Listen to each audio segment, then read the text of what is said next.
Hello everyone, this is Maloy and you are watching the Digital Study Point Bangla YouTube channel. প্রত্যেক দিনের ন্যায় আরো একটা নতুন ক্লাসে তোমাদের প্রত্যেককে জানাই স্বাগত।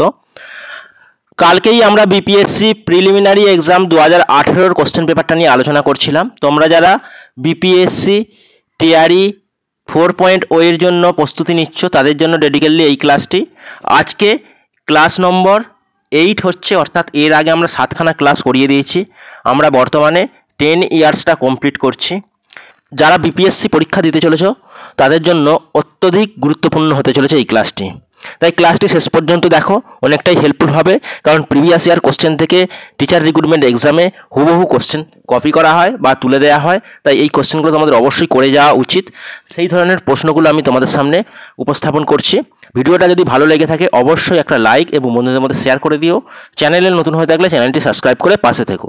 চলো প্রথম কোশ্চেনটা দেখি, আজকের ক্লাসের প্রথম প্রশ্ন। তার আগে বলে রাখি, এই সেটটা যে আমি আলোচনা করেছিলাম কালকে আমরা 25খানা কোশ্চেন করিয়ে দিয়েছি, অর্থাৎ ক্লাস 6 যেটা হয়েছে, ক্লাস 6 না ক্লাস 7 যে ক্লাসটা আমি করিয়েছিলাম, ক্লাস 7-এ আমরা এই সেটের অর্থাৎ 2018 সালের সেটটার 25টা কোশ্চেন করিয়ে দিয়েছি। নেক্সট 25টা কোশ্চেন আমরা আজকের ক্লাসে করব, অর্থাৎ ক্লাস নম্বর 8 হচ্ছে যেহেতু আজকে। আমরা চলো 25 নম্বর অর্থাৎ 26 নম্বর কোশ্চেনে যাই। আজকের ক্লাসের first question, Khetri belt of Rajasthan state is famous for. বহুবার রিপিট হওয়া কোশ্চেন, টিআরই এক্সামেও এসেছে এই প্রশ্নটা, তোমরা অবশ্যই নোট ডাউন করে রাখো। খেত্রি যেটা রাজস্থানে অবস্থান করছে, সেই রাজস্থানের খেত্রি জায়গাটি কী জন্য বিখ্যাত? Option A copper mining, option B gold mining, option C mica mining and option D iron ore, আর নাকি option E none of the above. এক্ষেত্রে কারেক্ট অ্যান্সার আমরা প্রত্যেকেই জানি, এটা যেহেতু বহুবার আলোচনা আমি করে দিয়েছি, এক্ষেত্রে কারেক্ট অ্যান্সার হবে কপার মাইনিং, অর্থাৎ তামা উৎপাদনের ক্ষেত্রে খেত্রি জায়গাটি খুবই গুরুত্বপূর্ণ বা জনপ্রিয়। অনস্ক্রিন তোমরা দেখো এর সলিউশনটা আমি এখানে দিয়ে দিয়েছি। Khetri belt of Rajasthan famous for copper mining. Khetri region is known for copper since the Indus valley civilization. সিন্ধু সভ্যতা থেকেই কিন্তু এই তামা উৎপাদনের ক্ষেত্রে খেত্রি জায়গাটা খুবই গুরুত্বপূর্ণ। Copper is the first metal discover by human being. তামাই হচ্ছে প্রথম আবিষ্কৃত ধাতুর মধ্যে অন্যতম, মানুষ দ্বারা আবিষ্কৃত ধাতু। প্রথম ধাতু কোনটি? তামা। There is so many thing made by copper found in Indus valley civilisation. অর্থাৎ সিন্ধু সভ্যতায় বিভিন্ন ধরনের যে উপাদানগুলি, বিভিন্ন ধরনের যে মেটেরিয়ালসগুলো, সেগুলো কপার দিয়ে তৈরি করা হতো। Khetri is locate Jhunjhunu of district of Rajasthan. রাজস্থানের ঝুনঝুনি ডিস্ট্রিক্টে এই খেত্রি জায়গাটি অবস্থান করছে। নেক্সট দেখো question number 27, which one of the following river join Ganga at Fatuha. ফাতুহার কাছে গঙ্গায় কোন নদীটা মিলিত হয়েছে? অপশান এ দেখো, এটা বিহার জিওগ্রাফি থেকে দিয়ে দিচ্ছে। দেখো option A Son, option B Punpun, option C সংকস অ্যান্ড অপশান ডি বালান। এক্ষেত্রে কারেক্ট অ্যান্সার কী হবে বলো? এক্ষেত্রে কারেক্ট অ্যান্সার হয়ে যাবে option B, Punpun is the correct answer. Punpun is the correct answer. দেখো অপশান বি একটা সঠিক answer. Punpun river join Ganga at Fatuha. Punpun river is the tributary of Ganga. Punpun নদীটা যেটা বিহারে প্রবাহিত হয়েছে সেটা গঙ্গার সাথে মিলিত হয়েছে ফতেহা নামক জায়গায়। ইট অরিজিনেট দ্য পালাম ডিস্ট্রিক্ট অফ ঝাড়খণ্ড। ঝাড়খণ্ডের যে পালাম ডিস্ট্রিক্ট বা পালামৌ ডিস্ট্রিক্ট, সেই জায়গা থেকে উৎপত্তি হয়েছে। The other main tributary of Ganga river আর সোন রিভার, ঘরঘরা river, Gomti river, Yamuna river এবং river Son join just above Patna. পাটনার ঠিক আগেটা করে সোন নদী গঙ্গার সাথে মিলিত হয়েছে এবং গঙ্গার অন্যান্য যে উপনদীগুলো রয়েছে যে সেইগুলি হচ্ছে সোন, ঘরঘরা, গোমতী, যমুনা ইত্যাদি। দেখো নেক্সট 28, কোশ্চেন নাম্বার 28 তোমরা প্রত্যেকে খেয়াল করো। According to Koppen climate classification, কোপেনের জলবায়ুর যে শ্রেণীবিভাগ, সেই শ্রেণীবিভাগ অনুসারে the climate of north Bihar, বিহারের উত্তর দিকের জলবায়ুটার নাম কি করা হয়েছে? তাহলে এটাও কিন্তু রিপিটেড কোশ্চেন, অর্থাৎ টিচার রিক্রুটমেন্ট এক্সামে এই কোশ্চেনটা এসেছিলো। দেখতে পাচ্ছ 2018 সালের সেট থেকে কিন্তু তুলে দেওয়া হচ্ছে। মে বি এক্সপ্লেন্ড মানে ওই জলবায়ুটা কী ধরনের জলবায়ু হিসেবে আমরা চিহ্নিত করতে পারি। CWG, option B AW, option C CAW, option D CBW and option E none of the above. এর সাথে বলে কি কোপেন এর ক্লাসিফিকেশন অফ ক্লাইমেট, এটা আমি আলাদা একটা নেক্সট ভিডিওতে আপলোড করে দেবো। যদি তোমাদের প্রয়োজন হয় তোমরা অবশ্যই কমেন্ট বক্সে কমেন্ট করো, তাহলে আমি এই কোপেনের ক্লাসিফিকেশানের ভিত্তিতে ওয়েস্ট বেঙ্গলের বিভিন্ন জায়গায় জলবায়ুর নামকরণ, এমনকি বিহারের বিভিন্ন জায়গায় জলবায়ুর নামকরণ এবং ভারতের বিভিন্ন জায়গায় বা ওয়ার্ল্ডের যে জলবায়ুগুলোর নামকরণ কীভাবে করেছেন সেইটা নিয়ে আলাদা একটা ভিডিও আমি বানিয়ে দিতে পারি। যদি তোমাদের দরকার হয় তাহলে অবশ্যই তোমরা এর জন্য কমেন্ট করো, যে তোমরা কমেন্টে লিখবে কোপেন ক্লাইমেট ক্লাসিফিকেশান ভিডিও চাই, এটা লেখো, তাহলেই আমি তোমাদের জন্য নেক্সট দিনে অবশ্যই একটা ভিডিও বানিয়ে দেবো। দেখো এক্ষেত্রে সঠিক অ্যান্সার হয়ে যাবে CWG। দেখো according to Koppen climate classification the climate of north Bihar may be explained as CWG। অর্থাৎ উত্তর দিকের জলবায়ুটাকে আমরা কোপেনের শ্রেণীবিভাগ অনুসারে CWG বলতে পারি। তা ক্লাইমেট মানে ওখানকার জলবায়ুটা কী ধরনের, ওয়ার্ম হয় আর টেম্পারেট। নর্থ বিহারে ওয়ার্ম এবং টেম্পারেট প্রকৃতির হয়। Summer have amount of rainfall while there is very less rain in winter. যেটা গ্রীষ্মকালে সর্বাধিক পরিমাণে বৃষ্টিপাতটা হয় এবং শীতকালে এর বৃষ্টিপাতের পরিমাণটা অনেকটাই কমে যায়। Question number 29, which soil is prominent found in the district of Muzaffarpur, Darbhanga and Champaran. বিহারের মুজফ্ফরপুর, দারভাঙ্গা, চম্পারণ এই রিজিয়নে, অর্থাৎ আমরা যদি উত্তর পশ্চিম দিকের রিজিয়ন দেখি, বিহারের এই ম্যাপটার এই উত্তর পশ্চিম দিকের রিজিয়নে যে মৃত্তিকাটা দেখা যাচ্ছে সেই মৃত্তিকাটা কী ধরনের মৃত্তিকা। দেখো অপশান এ রয়েছে black soil, option B newer alluvial soil, option C older alluvial, option D red soil, নাকি option E none of the above. এক্ষেত্রে কারেক্ট অ্যান্সার কী হবে? এই প্রশ্নের সঠিক অ্যান্সার হয়ে যাবে option B newer alluvium soil, অর্থাৎ নবগঠিত পলি মৃত্তিকা। দেখো নিউয়ার অ্যালুভিয়াল যে prominent found district of Muzaffarpur, Darbhanga এবং Champaran. The alluvial soil is most fertile soil and it is prominent found in the northern plain of India and it is divided two ভার্টিস ভাইস khadar and bhangar. মানে এই যে পলি মৃত্তিকাটা সব প্রধানত উত্তর ভারতের সমভূমি অঞ্চলে দেখা যায় এবং এটাকে দুই ভাগে ভাগ করা হয়েছে, খাদার এবং ভাঙ্গার।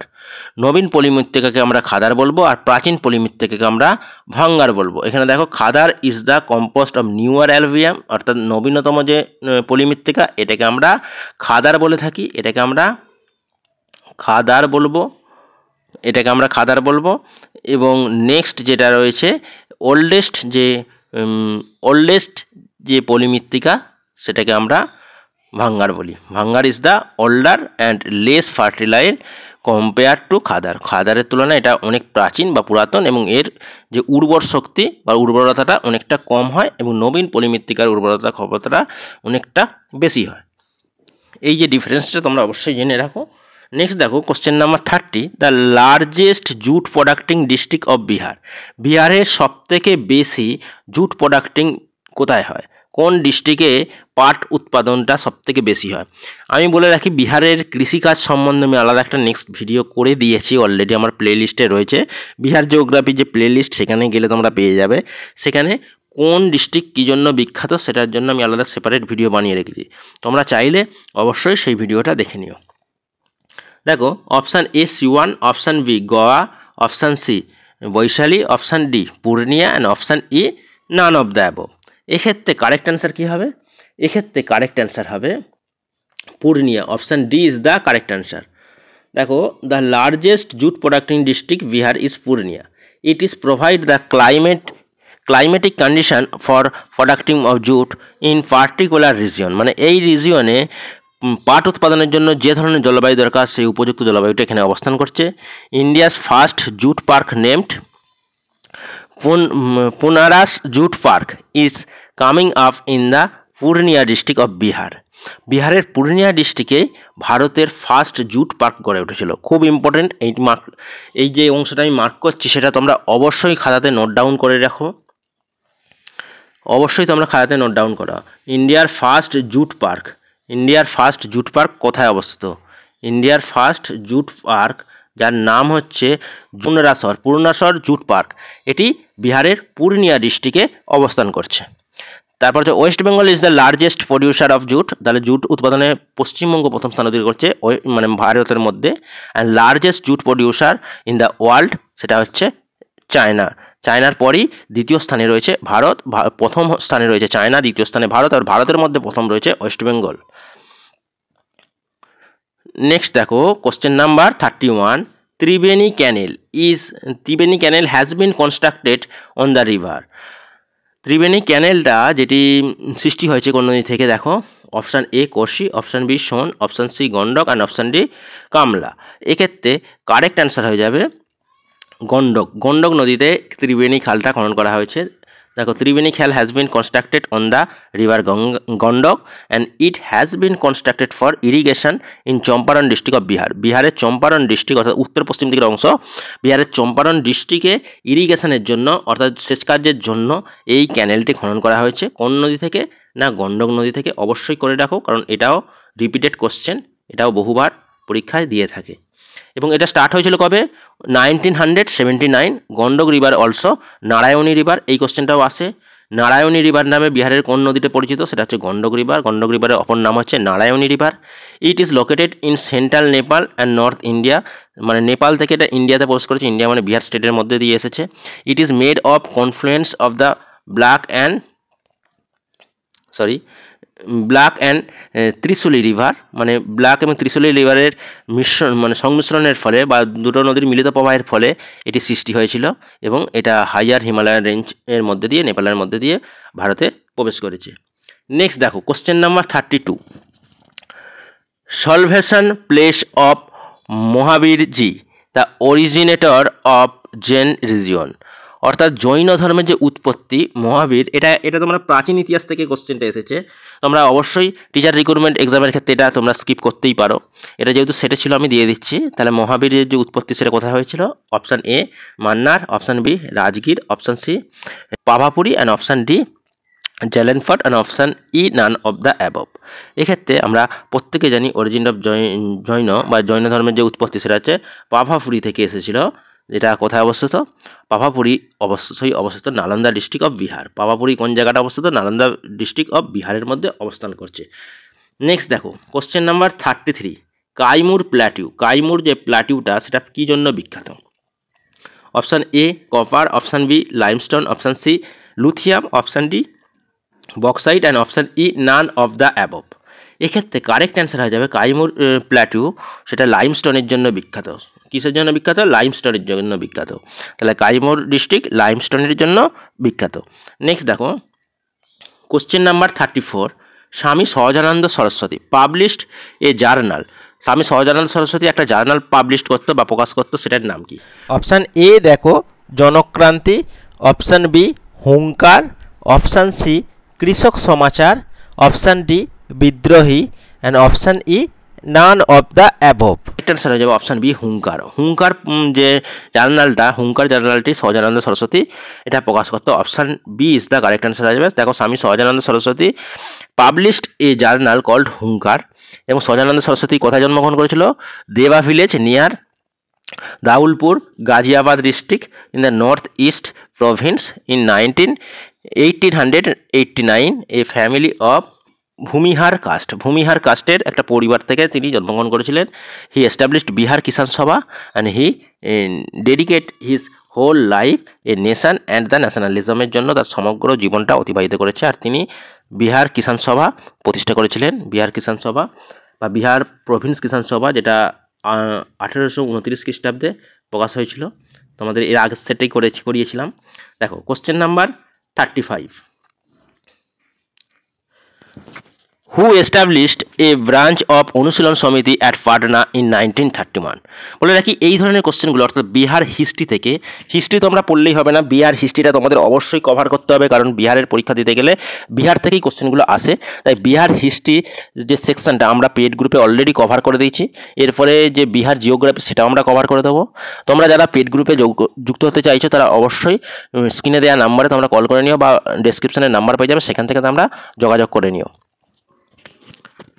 দেখো এখানে বলা আছে অনুশীলন সমিতির একটা শাখা যেটা পাটনায় 1930 সালে গড়ে উঠেছিল, সেটি কে প্রতিষ্ঠা করেছিল? Option A Ruati Nag, option B অর্থাৎ Jadunath Sarkar, option C Sachindranath Sanyal, option D Mazharul Haque, and option E none of the above. এক্ষেত্রে option C is the correct answer যাবে। সচিদানন্দ সান্যাল অনুশীলন সমিতির একটা শাখা পাটনায় স্থাপন করেছিল। দেখো, Anushilan Samiti revolutionary organisation of Bengal was established 1900, অর্থাৎ 1900 সালে অনুশীলন সমিতি বাংলায় প্রতিষ্ঠা হয়েছিল। It led by Shri Aurobindo Ghosh by help of other prominent member. Sachidanand Sanyal create a branch of Anushilan Samiti of Patna. Sachidanand Sanyal পাটনায় এটি স্থাপন করেছিল অনুশীলন সমিতির একটা শাখা। আর বাংলায় অরবিন্দ ঘোষ 1900 সালে বাংলার মধ্যে। দেখো নেক্সট, দেখো 36, হু অর্গানাইজড কিষাণ সভা অ্যাট মুঙ্গের ইন 1922 থেকে 1923, 1922 থেকে 1923 সালের মধ্যে কিষাণ সভা মুঙ্গেরে কে প্রতিষ্ঠা করেছিল? কিষাণ সভা অনেকগুলো কিষাণ সভা রয়েছে, সেই কিষাণ সভাগুলো গুলিয়ে গেলে হবে না, তার জন্য লিস্টটা অবশ্যই আমি পেড গ্রুপে দিয়ে দিয়েছি। এখানেও দেখো কিছু কিছু আমি লিখে দিয়েছি যে কিষাণ সভা মুঙ্গেরে প্রতিষ্ঠা করেছিল কে? Option A Swami Sahajanand, option B Shrikrishna Ghosh, option C Mohammad Zubir, and option D KN Sin, আর option E none of the above. এক্ষেত্রে কারেক্ট অ্যান্সার হবে যেটা মুঙ্গেরে প্রতিষ্ঠা হয়েছিল, সেক্ষেত্রে more than one of the above আমাদের বেছে নিতে হবে, অর্থাৎ অপশান ইটা বাঁচতে হবে। এটা more than one of the above করো, more than one of the above এই অপশান ইয়েতেই আছে। তাহলে এক্ষেত্রে কারেক্ট আনসার হয়ে যাবে মোহাম্মদ জুবির এবং কৃষ্ণ সিং। কৃষ্ণ সিং এবং মোহাম্মদ জুবির, অর্থাৎ কৃষ্ণ সিং আর মোহাম্মদ জুবির এরা না এই দুজন মিলেই মুঙ্গেরে কিষাণ সভাটা গড়ে তুলেছিলেন। নেক্সট দেখো question number 37, Bihar socialist party was born in 1934 with its secretary. তাহলে বিহার সোশ্যালিস্ট পার্টি যেটা গড়ে উঠেছিল 1934 সালে, সেটির সেক্রেটারি কে ছিলেন? তাহলে Bihar socialist party option A দেখো Arya Narendra Dev, option B Jayaprakash Narayan, option C Ramkrishna Benipuri, and option D Kapur Thakur. এক্ষেত্রে কারেক্ট অ্যান্সার কী হবে? দেখো এক্ষেত্রে কারেক্ট অ্যান্সার হবে 1934 সালে এর সেক্রেটারি ছিলেন জয়প্রকাশ নারায়ণ। বিহার সোশ্যালিস্ট পার্টি তার যে সেক্রেটারি ছিল জয়প্রকাশ নারায়ণ। আর রামপ্রকাশ বেনিপুরি এবং Narayan convent the meeting in Patna 17 May 1934 which founded Bihar Congress socialist party. একটা মিটিং ডাকা হয়েছিল, রামবিকাশ বেনিপুরি এবং নারায়ণের দ্বারা একটা মিটিং ডাকা হয়েছিল পাটনাতে 17 মে 1934 সালে, এবং সেই সভাতেই বিহার কংগ্রেস সোশ্যালিস্ট পার্টিটা গড়ে উঠেছিল। এবং Narayan became the general secretary of the party, and Arya Narendra Deva became the president. সেখানে প্রেসিডেন্ট ছিলেন আর্য়া নরেন্দ্র দেব এবং তার যে জেনারেল সেক্রেটারি ছিল নারায়ণ, এবং সর্বশেষ জয়প্রকাশ নারায়ণ। এই নারায়ণ বলতে এখানে জয়প্রকাশ নারায়ণের কথাই বলা হয়েছে, তিনি সেক্রেটারি ছিলেন। ওই কারণে option B is the correct answer হয়ে যাবে, অপশান বি এর correct answer. Question number 38, who was the member of constituent assembly of India from Bihar? বিহারের কনস্টিটিউয়েন্ট অ্যাসেম্বলি মেম্বার হিসাবে বিহার থেকে কে নির্বাচিত হয়েছিলেন? Option A N Sinha, option B Rajendra Prasad, option C Jagjivan Ram, option D Shyamanand Prasad Mishra. Option D Shyamanand Prasad Mishra. এক্ষেত্রে কারেক্ট অ্যান্সার কী হবে? এক্ষেত্রে কারেক্ট অ্যান্সার হয়ে যাবে মোর than one of the above, অর্থাৎ অপশান ই বেছে নিতে হবে। এটা more than one of the above এই অপশানটাও এর মধ্যে ইনক্লুডেড, এর আগের দিনে আমি বলেছিলাম। তাহলে এক্ষেত্রে কারা কারা রয়েছে দেখো, যে প্রভিন্সিয়াল লিজিসলেটিভ অ্যাসেম্বলিতে 389 জন মেম্বার ইনক্লুড ছিলেন, যার মধ্যে 93 জন প্রভিন্সিয়াল স্টেট থেকে এবং 296 জন ব্রিটিশ ইন্ডিয়া থেকে হয়েছিল, যার মধ্যে অনুরাগ নারায়ণ, দীপ নারায়ণ, জগজীবন রাম, সচিদানন্দ সিনহা এবং রঘুনন্দ প্রসাদ এবং রাজেন্দ্র প্রসাদ এবং শ্যামানন্দ মিশ্র এদের প্রমিনেন্ট মেম্বার ছিলেন। তাহলে আমরা এখান থেকে পেলাম, দেখো আমরা এখান থেকে দেখতে পাচ্ছি যে শ্যামানন্দ মিশ্র, শচীন্দ্রনাথ সিনহা, দেখো এখানে রয়েছে শচীন্দ্রনাথ সিনহা, শ্যামানন্দ এবং রাজেন্দ্র প্রসাদও এখানের উল্লেখযোগ্য মেম্বার ছিল। নেক্সট কোশ্চেনটা দেখো, question number 39, the first Indian minister in Bihar 1937 came into existence under whose leadership? কার নেতৃত্বে ভারতের প্রথম মিনিস্টার অর্থাৎ বিহারের প্রথম মিনিস্টার হয়েছিল 1937 সালে? Option A Shrikrishna Singh, option B Mohammad Yunus, option C GS Lal, option D Wahab Ali, and option E none of the above. এক্ষেত্রে কারেক্ট অ্যান্সার কী হবে? দেখো the first Indian minister in Bihar 1937 existed Mohammad Yunus. Mohammad ইয়ানুসের নেতৃত্বে এটা গড়ে উঠেছিল। Option B is the correct answer হবে। হি সার্ভড 3 মান্থ, 3 মাসের জন্য তিনি এই পদে আসীন ছিলেন 1937 সালে ফার্স্ট ডেমোক্রেটিক ইলেকশনের মাধ্যমে। 40 কোশ্চেন নাম্বার 40 দেখো whom did Rajendra Prasad consider as a father of Pakistan. Option A Mohammad Jinnah, option B lord Mountbatten, option C lord Minto and option D Liaquat Ali Khan and option E none of the above. এক্ষেত্রে correct answer হবে option C. এক্ষেত্রে correct answer option C lord Minto. দেখো Rajendra Prasad consider lord Minto as the father of Pakistan and lord Minto is none the father of communal electoral government Indian act 1909। 1919 সালের যে government act ছিল, Indian act, এটা আমরা Marley Minto আইন নামেও জানি। তা তিনি ফাদার অফ কমিউনাল ইলেকটর নামে পরিচিত। আজকের ক্লাসটা আমরা এইখানে পর্যন্তই রাখছি। মোট 15টা কোশ্চেন আলোচনা করলাম। কোশ্চেনগুলো কেমন লাগছে বা ক্লাসটা কেমন লাগছে তোমরা অবশ্যই কমেন্ট করে জানাও। ভালো লাগলে একটা লাইক করে দিও, বন্ধুদের মধ্যে শেয়ার করে দিও। চ্যানেলে নতুন হয়ে থাকলে চ্যানেলটি সাবস্ক্রাইব করে পাশে থেকো। থ্যাংক ইউ, দেখা হচ্ছে নেক্সট ক্লাসে।